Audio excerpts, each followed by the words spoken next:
उतरा नहीं है, लेकिन ये भी मत समझना कि आपका रिजल्ट अगर मैदान में उतरा नहीं है तो सिर्फ इसलिए नहीं उतरा है कि कुछ सीढ़ियां उसकी बची हुई हैं चढ़ने के लिए, जब आसमान खुले नजर पे आएगा। इसलिए आप लोग कतई निराश ना हो, क्योंकि हम आप सभी ने मिलकर यही निर्णय लिया है कि अधिकारी के भेजते हैं कि अगर समय रहते हुए हमारे उच्च अधिकारियों के द्वारा और शासन में बैठे हुए हर उच्च अधिकारी के द्वारा जिनके सामने से हमारी स्मारक समिति की फाइलें गुजरती हैं,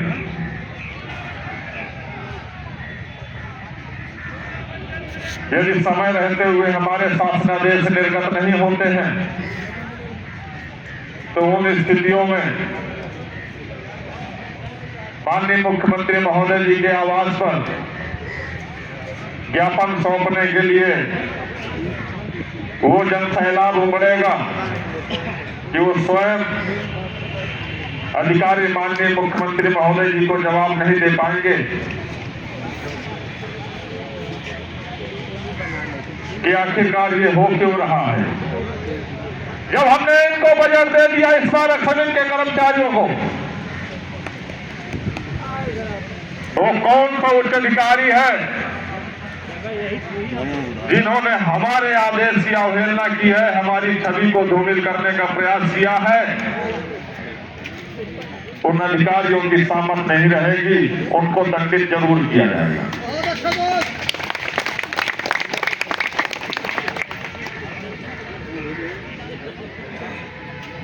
इस प्रकार से माननीय मुख्यमंत्री महोदय इन 7 वर्षों से निरंतर बजट देते चले आ रहे हैं, लेकिन मैं पूछना चाहता हूं माननीय मुख्यमंत्री महोदय जी से कि आपके द्वारा जब बजट दिया जा रहा है और प्रतिवर्ष वापस किया जा रहा है, तो उन उच्च अधिकारियों को बुला करके पूछा क्यों नहीं गया कि ये कर्मचारी हित में बजट दिया गया था, वेतन बंद में बजट दिया गया था, ये वापस क्यों आया? नहीं पूछा गया है। तो इस बार अच्छा खासा बजट और पूर्व की बात बढ़ाकर बजट दिया गया है और शासन में बैठे उच्च अधिकारियों की जो मंशा है वो साफ स्पष्ट नहीं दिख रही, जिसको हम आप सभी मिलकर अपने दर्द, अपने दुख, अपनी पीड़ा को माननीय मुख्यमंत्री महोदय जी के आवास पर चलकर बताएंगे। हम अकेले नहीं, कम से कम 10,000 की संख्या और उससे ज्यादा ही होगी।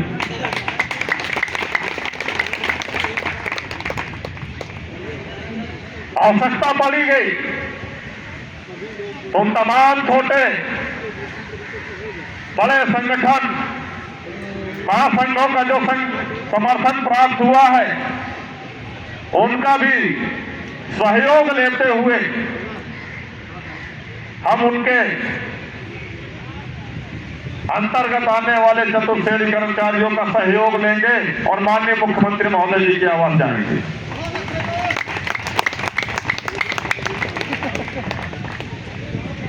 जिन मांगों को मांग बना दिया है, वो मांग ही नहीं है, ये तो हमारे अधिकार है।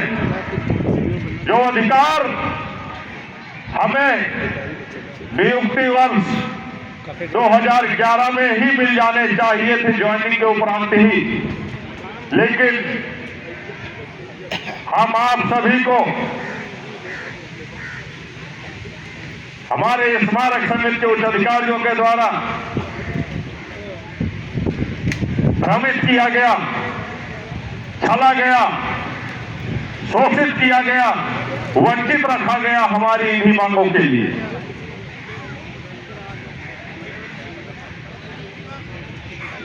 लेकिन कोई बात नहीं, वंचित रखा गया है तो हम बताएंगे, हम आप सब मिल करके बताएंगे माननीय मुख्यमंत्री महोदय जी को कि ये हमारी मांगे नियुक्ति 2011 में ही मिल जानी चाहिए। इसको वंचित रखने वाले हमारे स्मारक समिति को अधिकारियों की गलती है। पदेन मुख्य प्रबंधक महोदय जी की गलती है। वर्तमान में जो भी नए मुख्य प्रबंधक महोदय आए हैं, उनके तो संज्ञान में ही नहीं आया होगा अभी तक कि आखिरकार माजरा क्या है, क्योंकि वो भी हाल ही में 15-20 दिन पहले ही उनकी नियुक्ति हुई है यहाँ पर आकर। लेकिन इससे पूर्व जो भी मुख्य प्रबंधक, सदस्य सचिव, स्मारक समिति, जो पदेन उपाध्यक्ष लखनऊ विकास प्राधिकरण है, इन्होंने भी हम कर्मचारी हितों में कभी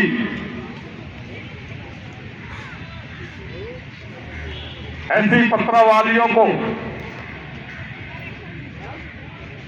पैरवी नहीं की गई कि हम कर्मचारी साथियों के भविष्य में प्रकाश डालने का काम किया हो। अगर किया है तो सिर्फ हमारे स्मारक समिति के उच्च अधिकारियों के द्वारा जैसा बरगला दिया जाता है वही हकीकत मान करके वो अपने ऊपर उतार लेते हैं और कर्मचारियों पर गाज गिरा देते हैं। लेकिन ऐसा अब नहीं होगा। अब उसकी भी व्यवस्थाएं की जाएंगी। न कर्मचारियों पर शोषण होगा और न कर्मचारियों पर गाज गिरेगी। अगर अब गाज गिरेगी तो हमारे उच्च अधिकारियों के ऊपर गाज गिरेगी, जिन्होंने अब 13 वर्षों से गाज गिराते चले आ रहे हैं।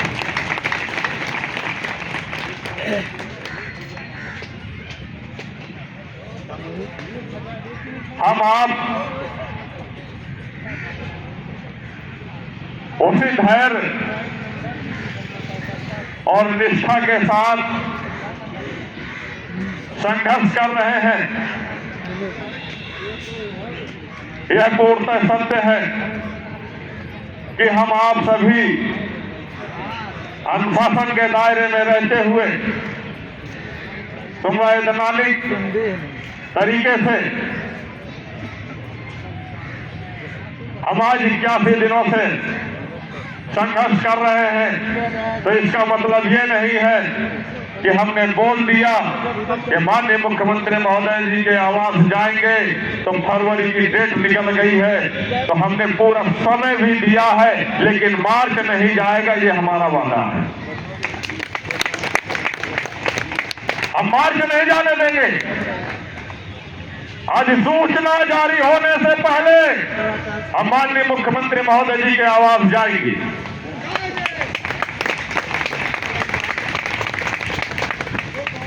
हम यहां पर बैठे हुए एलआईयू के अफीसर महोदय जी से निवेदन करना चाहेंगे और यहां पर बैठे हुए प्रशासन महोदय जी से निवेदन करेंगे कि अगर हमने कहा था कि हमारी वार्ता कराई जाए तो माननीय मुख्यमंत्री महोदय जी से कराई जाए, उनसे नहीं हो सकती है तो मुख्य सचिव महोदय जी से कराई जाए। अगर उनसे नहीं हो सकती है तो पर मुख्य सचिव महोदय जी से हमारी वार्ता कराई जाए। लेकिन अभी तक हम आप सभी को बरगलाने का काम किया गया है। पूर्व में जहां आश्वासन माननीय मुख्यमंत्री महोदय जी के पास वार्ता होने के उपरांत जो आश्वासन दिया गया कि 4-5 दिनों में समय दीजिए आप और उसके उपरांत हम अपना प्रतिनिधि भेज करके आपकी मांगों को पूर्ण कराते हुए आपका धरने को स्थगित कराने का काम करेंगे, पूर्णतः असत्य निकला हो। प्रथम वार्ता भी ऐसी असत्य निकली और द्वितीय वार्ता भी असत्य निकली।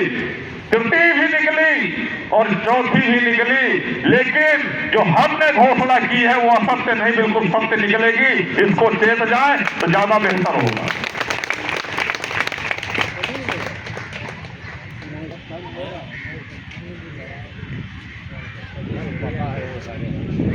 यह संज्ञान में भी ले लें कि यहाँ स्मारक के कुछ चंद साथी, चंद कर्मचारी धरना स्थल पर अगर उपस्थित दिखाई देते हैं तो यह आंकड़ा लगाना बंद कर दीजिए कि यहाँ पर कम कर्मचारी है, खाली बोलेंगे कुछ करेंगे नहीं। तो मैं पुनः याद दिलाना चाहता हूँ कि माननीय मुख्यमंत्री महोदय जी के आवास से चारों ओर हमारा स्मारक समिति के कर्मचारी 5000 तैनात है और एक पैसे सर्कुलेट होने पर 1 से 1.5 घंटे के अंदर माननीय मुख्यमंत्री महोदय जी के आवास पहुंच जाएगा।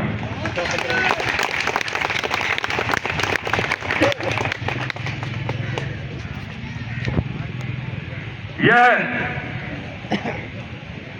स्थितियां अगर आप लाना चाहते हैं तो हम लाने के लिए तैयार हैं, क्योंकि ये स्थितियां लाने वाले भी आप हैं। हम तो 81 दिनों से यहाँ पर याचना कर रहे हैं, निवेदन कर रहे हैं,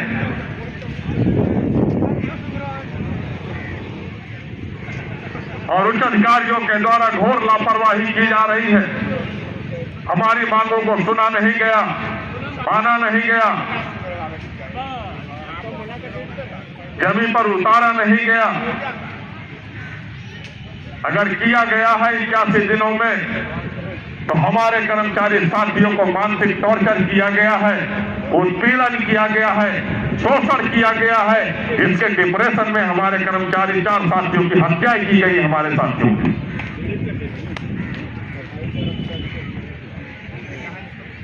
अगर कुछ किया गया है तो हमारी मांगों पर विचार नहीं किया गया है तो 17 कर्मचारियों को सस्पेंड किया गया है। अगर कुछ किया है हमारे नियुक्ति प्राधिकारी महोदय ने तो 300 कर्मचारियों का माए दिसंबर का आधे महीने का वेतन रोका है। उससे भी अगर बिल नहीं भरा तो हमारे नियुक्ति प्राधिकारी महोदय ने लगभग 70 कर्मचारियों को पूरे के पूरे महीने का वेतन रोक दिया। उन कर्मचारी परिवार को जिससे इसका वेतन से उसके परिवार की जीविकाएं चलती हैं और जीविकाओं में खान पान की सामग्रियां और किराए के मकान में रहने का किराया देना और बच्चों की शिक्षा प्रभावित करने का काम किया है हमारे कर्मचारी साथियों का। हम इनसे संतुष्ट नहीं है बिल्कुल। कुछ कर्मचारी साथियों का तो सामान भी निकाल करके बाहर डाल दिया गया कि आप किराया देने के लायक नहीं है तो आप मकान में रहने के भी लायक नहीं है। जिस दिन किराया आ जाए उस दिन वापस आ जाना हमारे यहाँ। तो इसका जिम्मेदार कौन है? इसके भी जिम्मेदार हमारे नियुक्ति प्राधिकारी महोदय हैं। क्योंकि अगर नीचे से वेतन काट करके भेजा जाता तो आपका दायित्व बनता था, आप इस परिवार के मुखिया हैं, सदस्य हैं, नियुक्ति प्राधिकारी हैं, हमारे अधिकारियों को सीधे निर्देशित करते कि ये पूरा का पूरा वेतन बना करके लाइए। किसी कर्मचारी के दर्द को, पीड़ा को, उसके परिवार को पीड़ा देने का कोई अधिकार नहीं है हमें। अगर हम उनको खुशी नहीं दे सकते तो दुख भी नहीं दे सकते। उनको सोचना चाहिए था, विचार करना चाहिए था, लेकिन उन्होंने विचार नहीं किया। इसे हम क्या समझेंगे कि जो हमारे अधिकारियों ने बरगलाया उन्होंने सुना और उसको उतारा अपने पर, चला दिया कलम। कहां गई वो कलम की स्याही?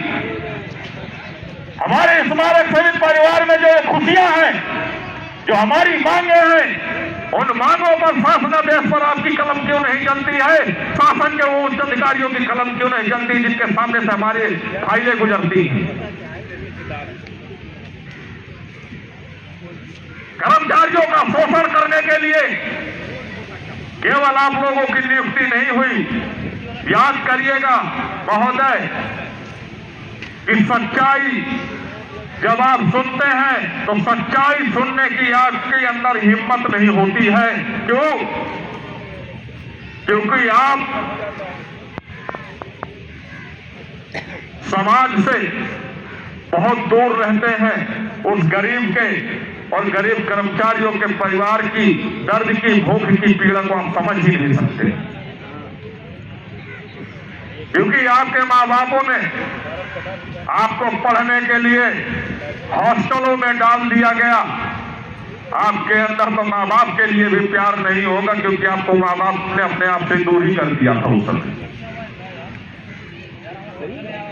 हमारा कर्मचारी साथी जानता है, 2 दिन अपने बच्चों को नहीं देखता है तो बिलख जाता है और भागता है तुरंत। जैसे ही शनिवार आता है तो कहते जाता हूं मैं 2 दिन के लिए अपने बच्चों के पास आता हूं। आप उस दर्द को नहीं समझ पाएंगे महोदय, क्योंकि आपको वो सहारा ही नहीं मिला जिससे कर्मचारियों के दर्द को समझ सके आप। और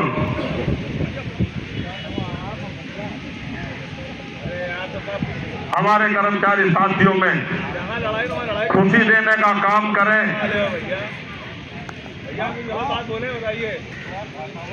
रोशनी डालने का काम करें, जिससे हमारे साथी दुआएं दे सकें, बधाई के पात्र बने आप। हम यही उम्मीद करेंगे। स्मारक समिति अध्यक्ष महोदय जी से भी और अपने नियुक्ति प्राधिकारी महोदय जी से भी और अपने मुख्य प्रबंधक महोदय जी से भी निरंतर हमारा प्रयास, संघर्ष जारी रहेगा, इसी तरह जारी रहेगा। जिस दिन आप सभी को मैसेज दे दिया जाएगा, उसके अगले 1 से 1.5 घंटे के अंदर उस यथास्थान जो निर्धारित किया गया है उस समय पर पहुंचने का काम आप लोग करेंगे। वो स्थान माननीय मुख्यमंत्री महोदय जी का आवास होगा। इसलिए